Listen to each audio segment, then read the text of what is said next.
Olá, uma boa noite para você. Hoje no TVU Notícias a gente mostra o projeto de pesquisadores da Faculdade de Ciência da Computação da UFO que foi aprovado no programa de bolsas de pesquisa Google para a América Latina. E você que acompanhou os Jogos Olímpicos do Rio 2016 reparou nas manchas redondas no corpo de alguns atletas? As marcas são resultado de uma técnica terapêutica, é a ventosa terapia. E ainda as vagas no mercado de trabalho para você que busca emprego ou estágio. Essas e outras informações agora no TVU Notícias.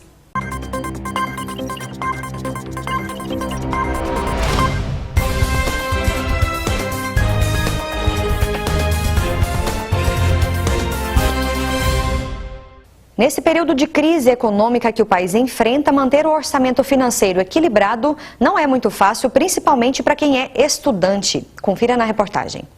Eylor é do extremo oeste da Bahia e mudou para Uberlândia em março de 2015. O aluno de jornalismo da UFO conta que para se manter na cidade, no primeiro semestre, usou a poupança. E agora, no segundo ano de faculdade, para pagar as contas, recebe ajuda financeira da família e bolsa da Divisão de Assistência ao Estudante de ASE. Eu já tenho uma noção de quais serão as minhas despesas. Tem as fixas, que é aluguel, condomínio, internet, energia e uma margem para supermercado. Aí, com essa noção, eu consigo ter uma base para quais serão os meus gastos, os valores, e a partir de então eu controlo o gasto com as bolsas que eu vou ter, o benefício que eu recebo e a ajuda que meus pais vão ter que me mandar. Para evitar gastos com transporte, Eylor mora perto da universidade e tem outras estratégias para economizar e manter o orçamento em ordem. Outra coisa que eu faço para economizar, digamos assim, é estar atento. Então, tudo que eu gasto eu anoto e final do mês eu fecho as contas, faço a soma. E de acordo comparo com os meses anteriores, se eu gastei mais em alguma coisa ou em outra coisa, para ver o que eu posso estar controlando para o próximo mês ou estar reservando outros valores para poder estar gastando, às vezes, com supermercado ou com algum outro supérfluo. Diante do cenário de crise financeira que o país enfrenta, para não estourar o orçamento, uma das dicas é economizar. A principal dica para toda e qualquer forma de condução das finanças pessoais, seja de uma família, seja dos estudantes, é caber na renda. Seja essa renda dada por uma mesada da família, seja essa renda vinda de uma bolsa, seja essa renda vinda de um trabalho, seja como for, o estudante precisa caber nessa renda. Ele não pode ir além dela, gastar mais, ele não pode entrar no negativo. Então o segredo é saber muito bem o quanto se ganha e a partir daí estruturar o que vai se gastar. Esse é o segredo. Outra dica do economista para quem é estudante e quer manter o orçamento equilibrado é ter cuidado ao usar o crédito. Tomar bastante cuidado com o crédito, seja como for, tá? Crédito significa que o estudante foi além do que ele tinha, então ele deve. A palavra é essa, ele está com uma dívida. Seja uma dívida de cartão de crédito, seja uma dívida com o banco, ali no limite que ele tem dentro da sua conta, tá? Seja uma dívida com colegas, com financeiras. Se ele foi além do que ele tinha e pegou crédito para alguma coisa, ele está com uma dívida e terá que pagá-la em algum momento, o que significa que a sua renda no futuro vai ter que ser reduzida para poder pagar o que ele deve. Então é melhor evitar de qualquer forma. E sempre lembrar de anotar os gastos. O estudante tem que ter consciência de qual é a sua renda. É com isso que ele deve contar. Então, ele sabendo essa renda, ele deve colocar isso numa planilha, coloca no bloquinho de notas, use aplicativos que existem, são disponíveis, use aplicativos inclusive de bancos que oferecem esse organizador financeiro, coloque qual é essa renda e quais são os seus gastos fixos, aqueles que ele não pode fugir, por exemplo, aluguel, talvez, para quem mora em república, condomínio, para quem mora em prédios, tá? Coloque a internet, que é fundamental, coloque talvez o quanto ele gasta de celular por mês, são gastos que ele não vai conseguir escapar, esqueci de falar alimentação, mas também é fundamental. Desses gastos o estudante não escapa, então isso são gastos fixos, tá?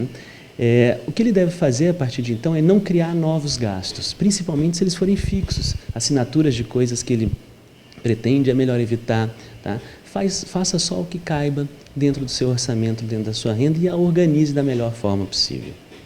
Você vai conhecer agora um projeto de pesquisadores da Faculdade de Ciência da Computação que foi aprovado no programa de bolsas de pesquisa Google para a América Latina. No total foram 473 inscrições e apenas 17 projetos do Brasil foram aprovados.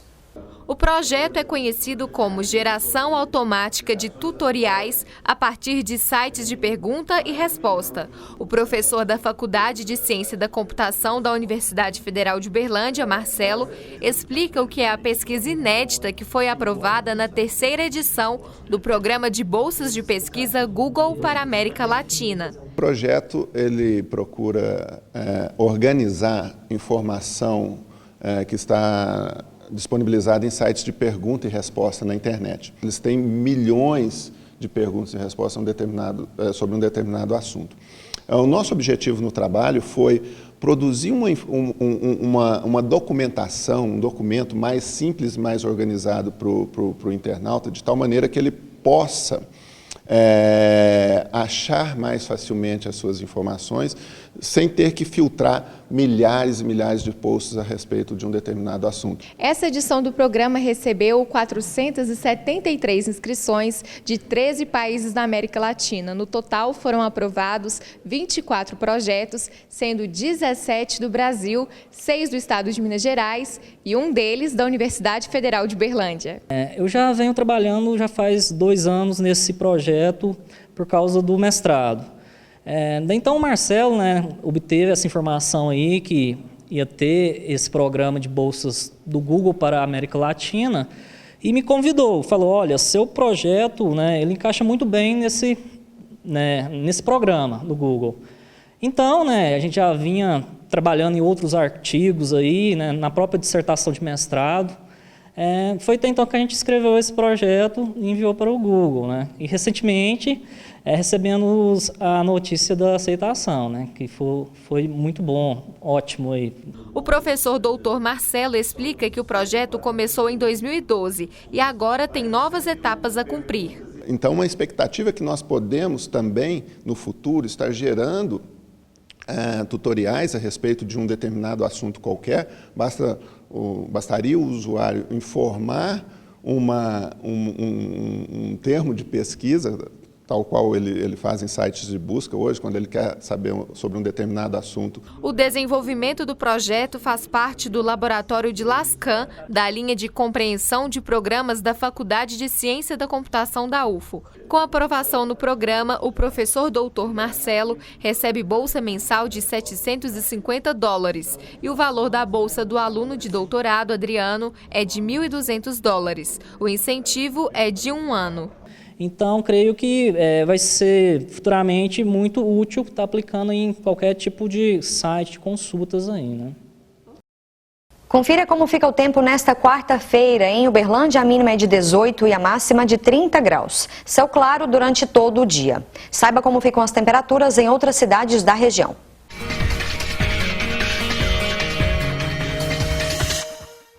Tempo firme sem chuva em Prata, mínima de 17 e máxima de 34 graus na cidade. Mínima de 15 e máxima de 34 graus em Uberaba. A previsão é de céu claro na maior parte do dia. Em Tupaciguara, o tempo também fica aberto. A temperatura varia entre 18 e 27 graus. Quarta-feira com céu claro em Nova Ponte. A temperatura varia entre 16 e 32 graus. A seguir tem as vagas no mercado de trabalho em Uberlândia. Não saia daí, a gente volta já já. A Universidade Federal de Uberlândia possui um acervo de plantas que é um dos mais ricos do estado de Minas Gerais. Criado há quase 30 anos, o herbário da UFO fica localizado no campus Umuarama e tem mais de 70 mil amostras de folhas e flores. O local conta com uma máquina de digitalização que facilita o estudo de professores e alunos da universidade. A digitalização dos acervos é uma tendência mundial a fim de disponibilizar essas imagens na rede. O nosso projeto começou, está fazendo mais ou menos 1 mês. Então a ideia é que nos próximos 2 anos a gente tenha toda a coleção digitalizada e disponível para quem quiser acessar.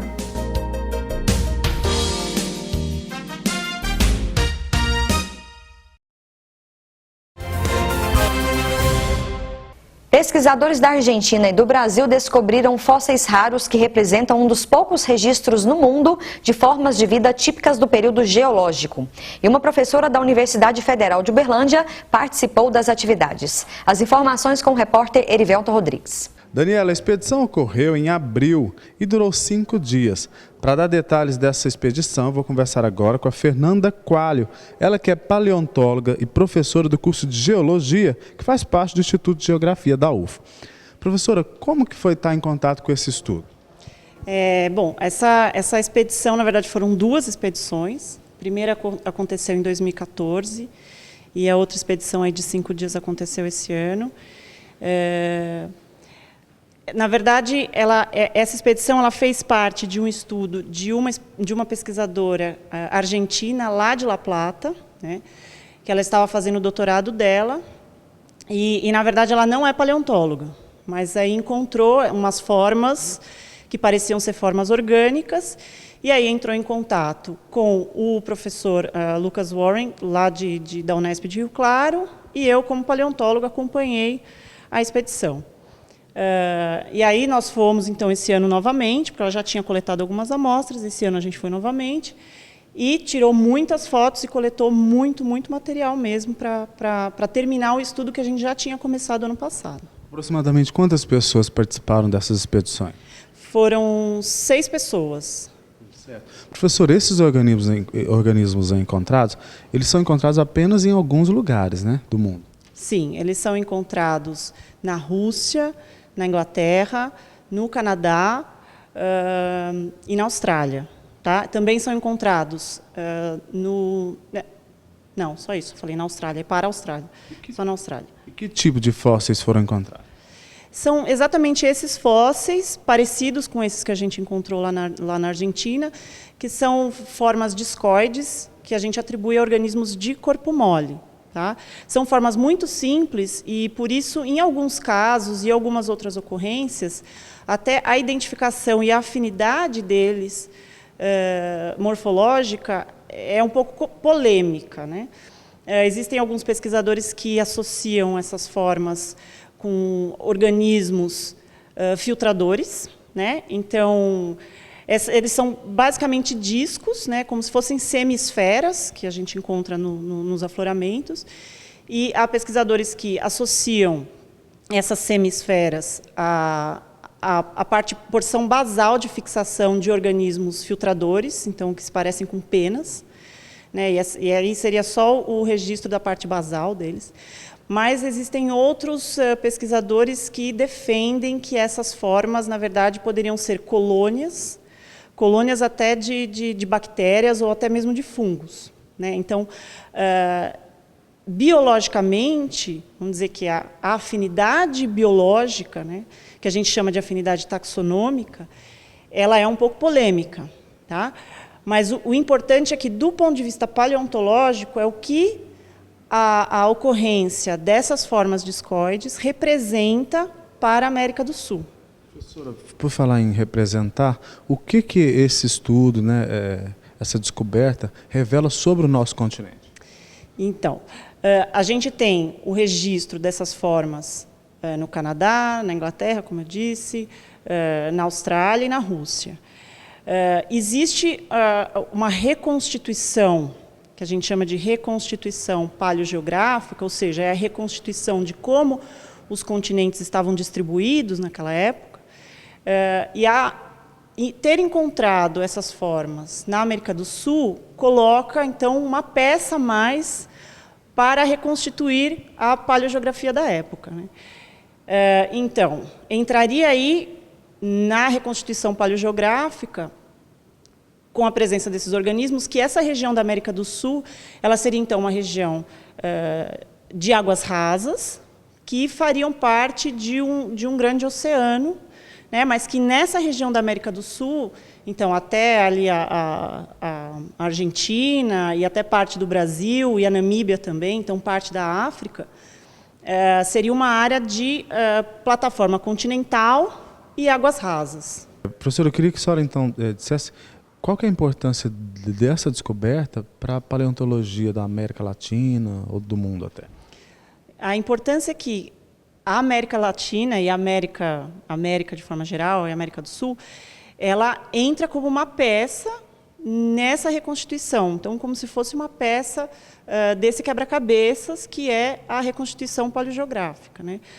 Outro aspecto importante, e aí mais voltado para a própria Argentina, é que a ocorrência desses fósseis, e nesse contexto desses depósitos lá na Argentina, eles estabelecem uma idade bastante importante para esses depósitos, porque existia um certo problema com a determinação de idade para esses depósitos de lá, né? Então, agora, com isso, se tem a idade de mais ou menos 560 milhões de anos, que está relacionada a um período que a gente chama de Ediacarano, tá? Que é um final de uma fase da história geológica da Terra, sem muitos registros fósseis, tá?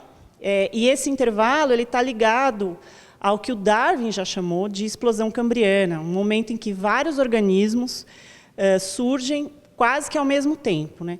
Então, não é exatamente do mesmo intervalo de tempo, mas ele está relacionado com esse contexto da evolução da vida na Terra, que é a explosão cambriana. Professor, agora, caso alguém queira, né, se aprofundar um pouquinho mais, conhecer um pouquinho mais dos resultados desse trabalho, qual que é a destinação dos fósseis e onde esse trabalho, os resultados podem ser acessados? Parte do material está depositada lá no CIG, que é o Centro de Investigações Geológicas lá de La Plata, na Argentina, e outra parte está... nossa, esqueci como é que fala, acabei de falar isso. Pois não, podemos. Outra parte está preocupada com o favor. Depositada. A gente vai fazer dessa pergunta. Não precisa nem fazer a pergunta, né? Só ir para ela. Só ir para mim que importa, né? Isso. E outra parte... Não, a senhora vai ter que falar do início, a parte da Argentina e a outra. Tá. Parte do material está depositada lá no CIG, né, que é o Centro de Investigações Geológicas de La Plata, na Argentina, e outra parte do material está depositada na Unesp de Rio Claro, porque, inclusive, eu e o professor Lucas, a gente está orientando um aluno de mestrado com esse material. Então, parte do material está lá na Argentina, outra parte está aqui no Brasil, lá na cidade de Rio Claro. E quem quiser ver os detalhes e ter mais informações sobre esse achado, a gente publicou um artigo na revista Scientific Reports, agora desse mês de agosto. Muito obrigado pelas informações, professora. Bom, Daniela, é isso, é com você no estúdio. Obrigada, Erivelton, pelas informações. E agora vamos ao nosso quadro Mercado de Trabalho. Para você que busca emprego ou estágio, tem oportunidade em Uberlândia. Confira.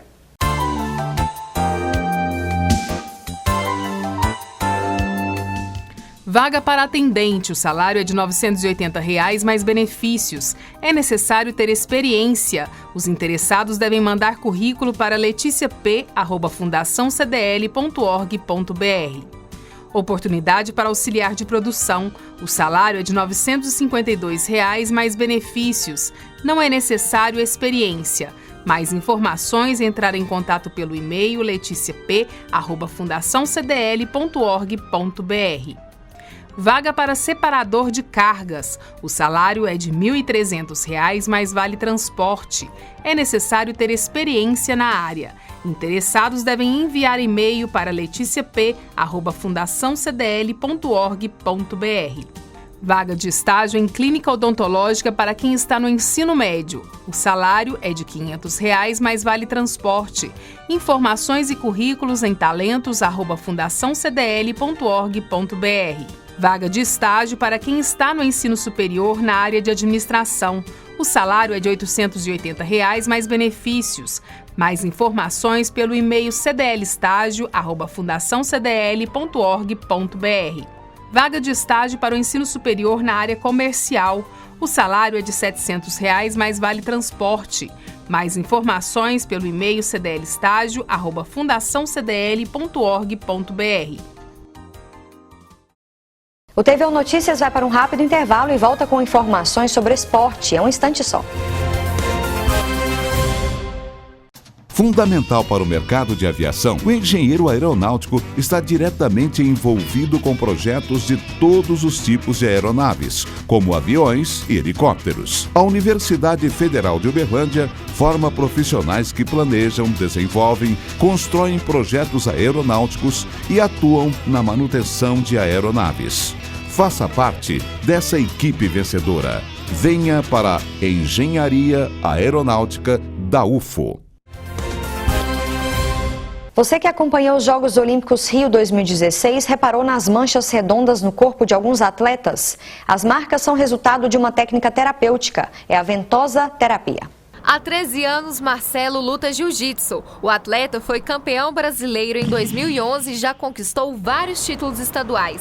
Para ficar livre da tensão e das dores musculares, decidiu fazer sessões de ventosa terapia. Eu procurei ela por causa assim, que a gente é atleta, então a gente está sempre treinando e a gente não quer cessar o tempo de competição, o tempo de preparação.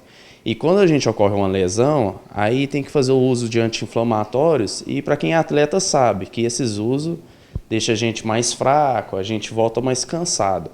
Então eu procurei a tratar essas dores com a ventosa porque para não usar os anti-inflamatórios, para me conseguir melhorar e voltar às práticas do esporte. A terapeuta holística acupunturista Brenda explica que para a manutenção da saúde é recomendado de 3 a 7 sessões de ventosa terapia, com um intervalo de 15 a 30 dias. O tempo do procedimento pode variar de 1 a 15 minutos.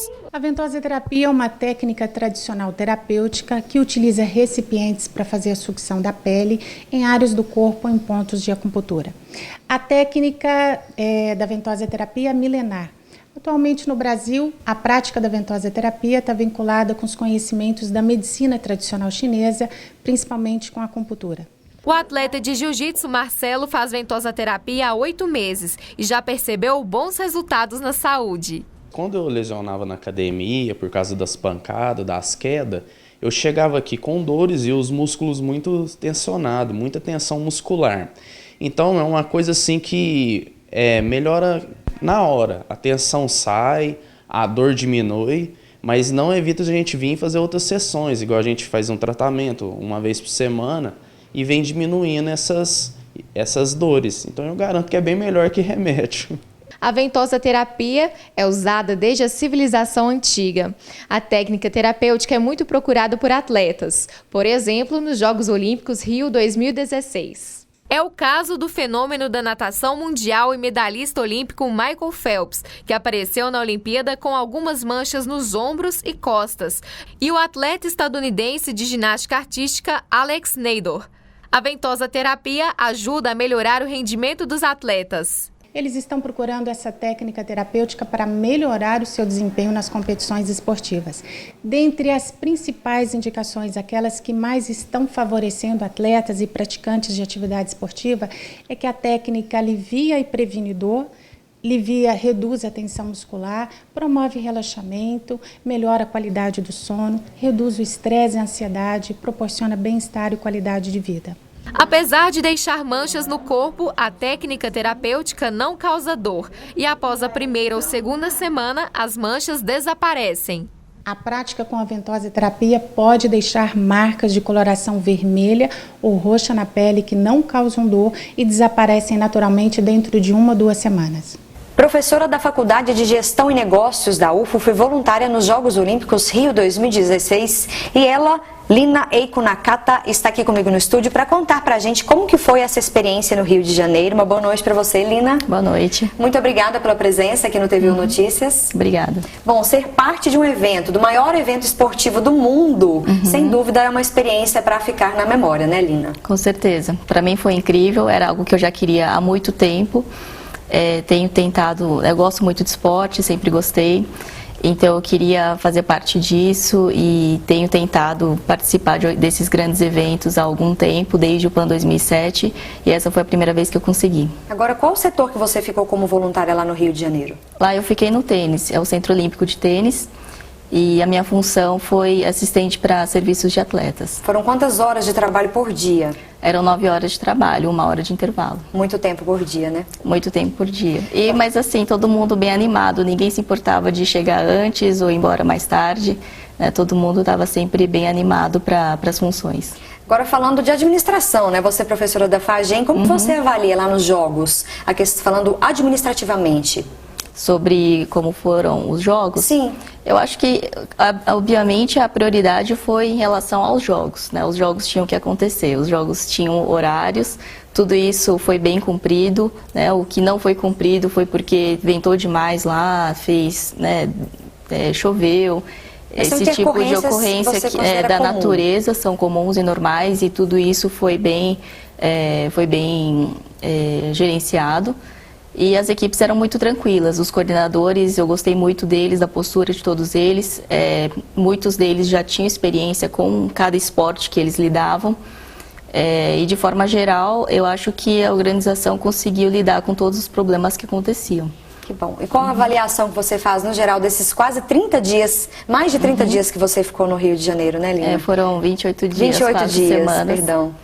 Como que você avalia? Foi uma experiência única para você? Experiência única, com certeza. Não me arrependo de nada e eu acho que tem que ser algo planejado também. Muita gente, eu ouvi falar assim que queria ir, mas aí no fim, né, achava caro, inviável ou não conseguiria férias. Mas eu penso o seguinte, as datas já estão marcadas faz muito tempo, então é uma questão de, se você quer mesmo, precisa planejar e, né, correr atrás disso. Né, correr atrás, se preparar com os idiomas, se preparar com aquilo que for necessário. Foram 3 anos de preparação, como você disse pra gente, né, Lina? Sim. Porque 30 dias de muito trabalho. Tem gente que quer, de repente, ser voluntário, né? Assim, tem ali um colega que tá faltando gente, isso em todos os esportes aconteceu.